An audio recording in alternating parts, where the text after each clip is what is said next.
Hello बच्चों, आज हम देखेंगे हिंदी का तीसरा पाठ जिसमें 2 लघु कथाएँ दिए हैं। लघु कथा मतलब 2 छोटी कहानियाँ दिए हैं। पहली कहानी का नाम है हरा घोड़ा। ये 2 कहानियों में बीरबल की बुद्धिमानी और समस्या के निराकरण की उनकी क्षमता को दिखाया गया है। बीरबल कौन थे? ये अकबर के 9 रत्नों में से एक रत्न थे। 9 रत्न मतलब बादशाह अकबर के दरबार में 9 विशेष मंत्री थे जो नवरत्न कहलाते थे। बीरबल उन 9 रत्नों में से एक थे। वो अत्यंत बुद्धिमान थे। वे हर समस्या का समाधान तुरंत ही खोज लेते थे। यहाँ उनकी बुद्धिमत्ता से संबंधित 2 लघु कथा दिए गए हैं। पहली कथा का नाम है हरा घोड़ा। पहले हम इस कथा का वाचन करेंगे, बाद में उसका सरल अर्थ देखेंगे।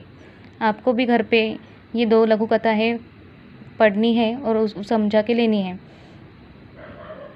अकबर और बीरबल के किस्से बहुत प्रसिद्ध हैं। अकबर एक महान शासक थे। बीरबल उनके नवरत्नों में से एक थे।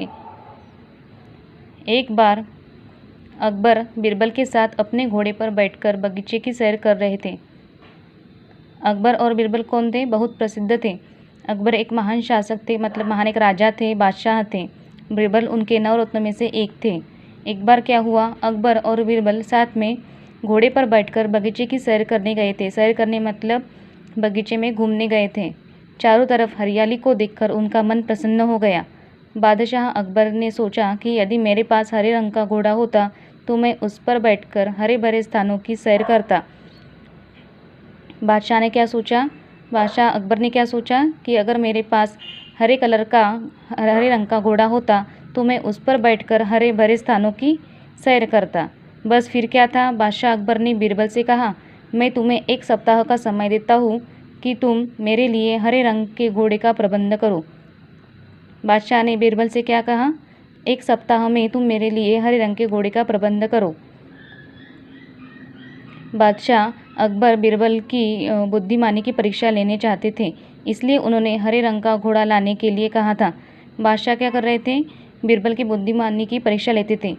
वो हमेशा क्या करते थे? बीरबल की बुद्धिमानी की परीक्षा लेते थे, इसलिए उन्होंने बीरबल को हरे रंग का घोड़ा लाने को कहा था।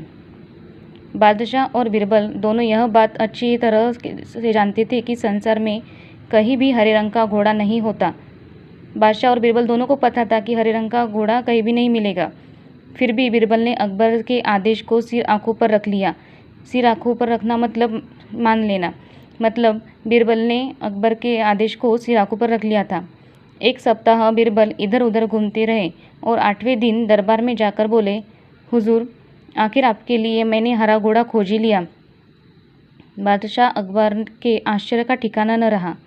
जैसे ही बीरबल ने कहा 1 सप्ताह के बाद, मतलब 8वें दिन, कि हुजूर, आखिर आपके लिए मैंने एक घोड़ा खोज ही लिया, बादशाह आश्चर्यचकित होकर रह गए।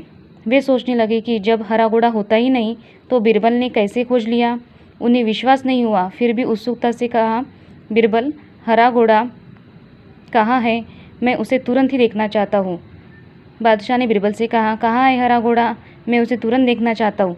बीरबल ने उत्तर दिया, हुजूर, घोड़ा मिल गया है, पर हरे घोड़े के मालिक की 2 शर्तें हैं, इसलिए घोड़े को आप अभी नहीं देख सकते, आपको इंतज़ार करना पड़ेगा।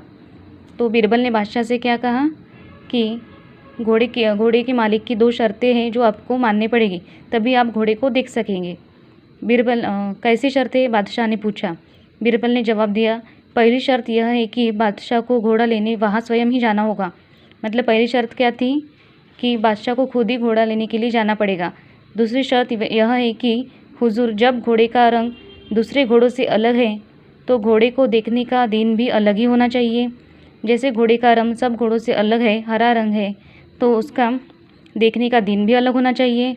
यानी सप्ताह के 7 दिनों के अलावा आप घोड़े को किसी भी दिन देख सकते हैं। अभी हम सबको पता है कि सप्ताह में सिर्फ 7 ही दिन होते हैं। फिर भी उनकी दूसरी शर्त क्या थी?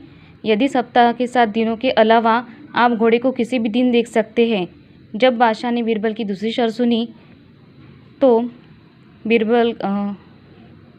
तो वह बीरबल का मुंह देखने लगे। मतलब जब बादशाह ने बीरबल की दूसरी शर्त सुनी तो वो बीरबल को देखते ही रह गए। उन्होंने मन ही मन सोचा, 7 दिनों से अलग कौन सा दिन होगा? तब बीरबल बोले, हुजूर, यदि आपको हरा घोड़ा चाहिए तो दोनों शर्तें माननी पड़ेगी।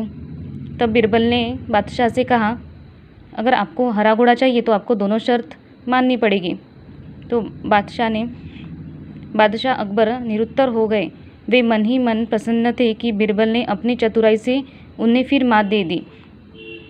वो बिरबल की होशियारी पर मन ही मन प्रसन्न हो गए थे, क्योंकि उन्होंने उनके चतुराई से उनको निरुत्तर कर दिया था।